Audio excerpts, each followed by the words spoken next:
Bihar land registry के नियमों में हुआ बड़ा बदलाव, पूर्वजों का जमीन करे अपने नाम, जमाबंदी हुई आसान। बिहार में रजिस्ट्री के नियमों में हुआ फिर से बड़ा बवाल। आप अपने नाम से जमाबंदी करवाना हुआ आसान। बिहार सरकार की ओर से बिहार लैंड रजिस्ट्री के नियमों को परिवर्तित किया गया है, जिसके कारण बिहार में ज़मीन की खरीद बिक्री में काफ़ी ज़्यादा उतार चढ़ाव देखने को मिल रही है। इसीलिए कहा जाता है कि क्योंकि बिहार सरकार की ओर से नए नियम को लागू करके लोगों को पीछे रखी गई है। इसके बारे में डिटेल्स जानकारी इस लेख के माध्यम से प्रत्येक व्यक्ति को पहुंचाई जाएगी, इन्हें जानना अत्यंत आवश्यक है। बिहार लैंड रजिस्ट्री पैतृक संपत्ति पूर्वजों की संपत्ति हो सकती है। पूर्वजों की संपत्ति से पर अधिकार कितनी होती है? पूर्वजों की संपत्ति अपने नाम कराना क्यों जरूरी है? पूर्वजों की जमीन को अपने नाम पर करने के लिए उपयुक्त दस्तावेज, पूर्वजों की संपत्ति अपनाने के लिए कानूनी नियम, पैतृक संपत्ति कैसे अपने नाम। खबर अनुसार यह जानकारी निकालकर सामने आई है कि जिसके नाम से जमीन जमाबंदी होने उन्हीं के द्वारा अपनी जमीन को बेचा जा सकता है। अब समस्या का यह खबर हुई है कि पूर्वजों की ज़मीन को अपने हवाले करना थोड़ा मुश्किल हो गया है, लेकिन अब अपने घर घबराने की कोई आवश्यकता नहीं है, क्योंकि यह कुछ ऐसी जानकारी आपको साथ साझा किए जा रहे हैं जिसकी सहायता से आप आसानी से पैतृक संपत्ति अपने नाम करवा सकते हैं। बिहार में रजिस्ट्री के नियमों में हुई फिर बवाल। पैतृक संपत्ति क्या है? पैतृक संपत्ति क्या है? पैतृक संपत्ति का अर्थ है हमारे पूर्वजों द्वारा विस्तार से जो संपत्ति मिलती है उन्हें पैतृक संपत्ति के नाम से जाना जाता है। या फिर इसके अलावा पूर्वजों के द्वारा हमें उत्तीर्ण अधिकार के तौर पर जो संपत्ति प्राप्त होती है उन्हें पैतृक संपत्ति कहा जाता है। इसका साफ अर्थ यह हुआ कि पूर्वजों द्वारा दी गई संपत्ति को अर्जित नहीं की जाता है, बल्कि पूर्वजों द्वारा कानूनी तौर पर उनके संपत्ति को हवाले किए जाते हैं। भारत के अधिनियम के अनुसार 1956 के तहत पूर्वजों की संपत्ति को सौंपने को परिभाषित किया जाता है। पूर्वजों की संपत्ति को पूर्वजों की जानकारी के बगैर आप इसका विभाजन किसी तौर पर नहीं कर सकते हैं। यदि आप ऐसे करते हैं तो यह नियम का उल्लंघन कहा जाता है। पूर्वजों की संपत्ति हो सकती है। पूर्वजों की संपत्ति में हमारा यह हक कितना हो सकता है, या फिर इनकी संपत्ति हमारी कौन सी हो सकती है, इसके बारे में डिटेल जानकारी इस प्रकार है। पूर्वजों द्वारा प्राप्त की गई भूमि, पूर्वजों का मकान, बिजनेस हमारी हो सकती है यदि पूर्वजों द्वारा बिजनेस चलाए जा रहे थे। किसी ही प्रकार की चल संपत्ति, पूर्वजों की संपत्ति पर अधिकार किनका होता है?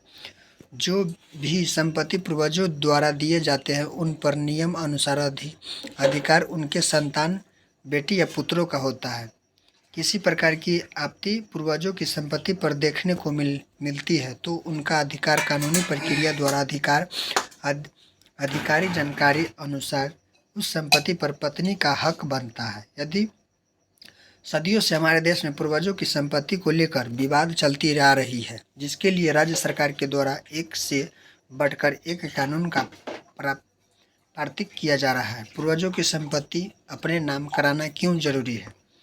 फिलहाल सरकार की ओर से बिहार लैंड रजिस्ट्री के नए नियम को लाया गया है, जिसके तहत पूर्वजों की जमीन को अपने नाम कराने में बहुत सारी परेशानियां देखने को मिल रही है। साथ ही यह जानकारी निकलकर सामने आई है कि लगातार विवाद को देखते हुए पूर्वजों की जमीन को अपने नाम कराना अत्यंत आवश्यक चल रहा है।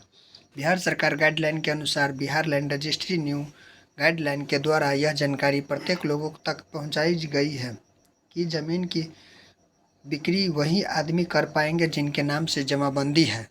एवं उनका पूरा अधिकार रजिस्ट्री लेकर सरकार द्वारा सुनवाई गई है। यदि आप किन्हीं समस्याओं का वजह से पुश्तैनी ज़मीन बिक्री के बारे में सोच रहे हैं तो मैं बताना चाहता हूं कि उनका बंटवारा कानूनी के अनुसार जमाबंदी खुद के नाम पर होना अनिवार्य है, तभी आपका हक उससे ज़मीन को बेचने का होगा। संपूर्ण जानकारी देखी जाए तो पुश्तैनी की ज़मीन को बांटने के लिए आपको कागजात पहले से तैयार करने, पूर्वजों की ज़मीन को अपने नाम पर कराने के उपयुक्त दस्तावेज के तौर पर उम्मीदवार के पास जाति प्रमाण पत्र के साथ निवासीय प्रमाण पत्र होना अनिवार्य है। आवासीयता नाम, उत्तराधिकार प्रमाण पत्र, पूर्वजों की मृत्यु प्रमाण पत्र, वंशावली सूची प्रमाण पत्र, शपथ प्रमाण पत्र, आवेदन पत्र, हल्का का नामा, संपत्ति का नक्शा, पूर्वजों की संपत्ति अपने नाम के लिए कानूनी नियम। नए नियम अनुसार जो व्यक्ति अपने नाम पूर्वजों की संपत्ति को अपनाना चाहता है तो इसके लिए सबसे पहले जमीन की मालिक की मृत्यु होना अनिवार्य है। यदि आपकी जमीन मालिक जिंदा है तो नए नियमों के अनुसार उस जमीन पर आपका हक नहीं बनता है। पूर्वजों की संपत्ति को अपने नाम कराने के लिए मालिक की मृत्यु अति आवश्यक है, तभी आपको पूर्वजों की संपत्ति अपने नाम पर हो सकता है। पैतृक संपत्ति कैसे कराएं अपने नाम? जो व्यक्ति किसी अपने पैतृक संपत्ति को अपने नाम कराने के बारे में सोच रहा है, उन्होंने जानकारी के तौर पर मैं बताना चाहता हूं कि पूर्वजों की संपत्ति विरासत के तौर पर मिलती है, जिनकी उल्लंघन कानूनी तौर पर नहीं किया जा सकता है। संपत्ति को लिखित प्रक्रिया के माध्यम से प्राप्त करने के लिए दाखिल खारिज करना अति आवश्यक है।